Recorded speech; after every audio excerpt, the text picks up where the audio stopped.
Film fans YouTube, hello and welcome back to the channel. My name is Josh, the Movie Apprentice, and today I am looking at Napoleon, the latest film by director Ridley Scott, starring Joaquin, Pheonix, Vanessa, Kirby. This film follows the story of Napoleon Bonaparte, right from the execution of Marie Antoinette to his exile and death late in life, all the while telling us a story of his relationship with Josephine Bonaparte. Before I get into my review, if you do like what you're seeing on the channel, click the like button and subscribe for more reviews like this coming all the time, and do feel free to also follow me on socials as well. But without further ado, let's get into this review. Now, two things are certain. Number one, Ridley Scott is a master of the epic battle sequence. He is well known for that. Even some of his most unpopular works, like Kingdom of Heaven, they are known for having these grand, epic battles. Another thing that is certain is that Napoleon Bonaparte is arguably the greatest war general in history. So this should have been a match made in heaven. Unfortunately, it was not. Now, I have seen an interview with Ridley Scott since where he has said that he did not want this to be a historical film. He didn't want it to be educational, and he actually wanted it to be funny. So he had the intentions, and the intentions that he had, I think, are met in this film. But the problem is, I saw this film before seeing this particular interview, so I went in expecting a grand story of arguably one of the greatest figures and easily one of the most important figures in European history. So I was greatly disappointed in this film. For one, we don't get to see Napoleon the Great General. Sure, we do get some epic battle sequences, and the Battle of Waterloo, which is obviously the famous one where he lost and that was the end of his reign, that is really well done. However, you don't really get to see much of Napoleon the General. You don't get to see him make these tactical calls that made him such a great general to the point that he constantly overthrew many coalition wars against him. This was one man in his French army versus several European countries: Prussia, Austria, England, Russia.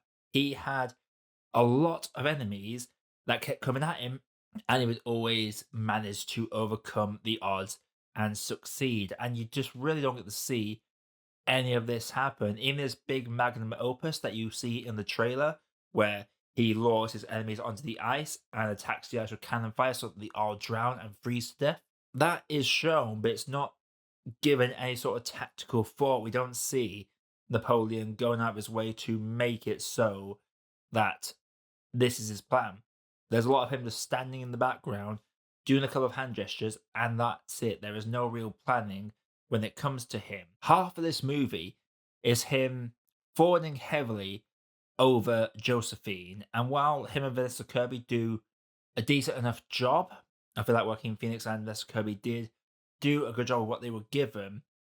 But there's only so many times that you could see Napoleon pining for Josephine before you can really stop standing it anymore. Their relationship, based on history, yes, it was a very loveless marriage when they first got together, but apparently they get fond of each other later in life, and that does not come across in this. If anything, it comes across as that Napoleon is this insecure incel, and whilst, yes, I have no doubt that Napoleon Bonaparte was probably an insecure man, this is a man that was full of ambition, and ambition and insecurities go hand in hand. They are like the PB and J of the human condition. The film plays it in the latter half that them two do feel love for each other, and Josephine unironically does love Napoleon Bonaparte. But this whole journey never feels natural, never feels earned, and any emotional response it's supposed to get does not happen for me. So it feels like a lot of this film is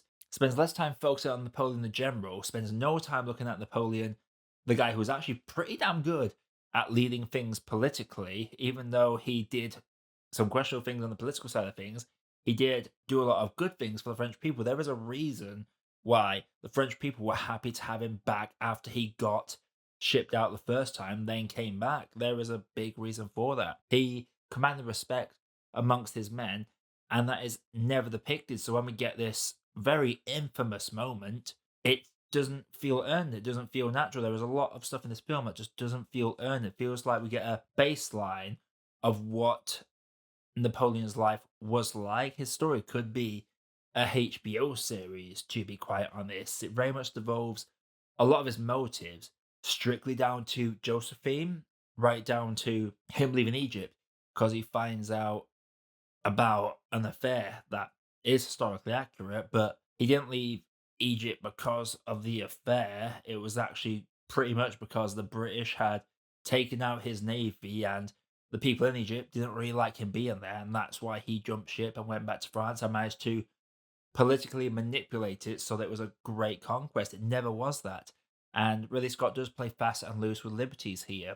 This is very much a history is written by the winners kind of movie because Napoleon is arguably one of the most iconic figures in history, and yet he is made to be an absolute joke in this. He is never shown to be this great general, to be this decent political leader that managed to have Europe on its knees and put Europe in a weird peacetime where it was basically led by no one wanted to fight Napoleon for a bit, so Europe was at complete peace. It just feels like I wanted more from this film. I wanted to see this epic tale of one of the greatest generals in history put on the big screen.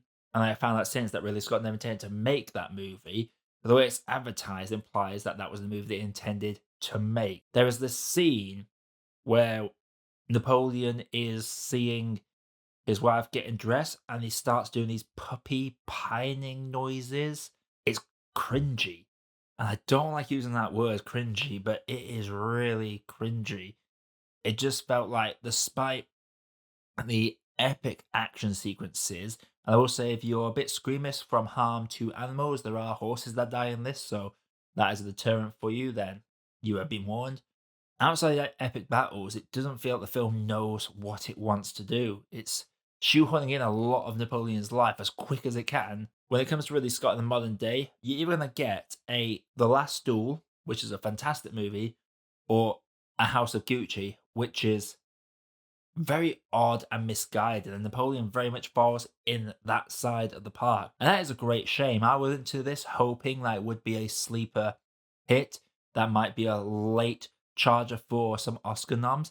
But quite frankly, I'd be surprised if it gets any nominations from any of the big awards ceremonies. It's a big misfire.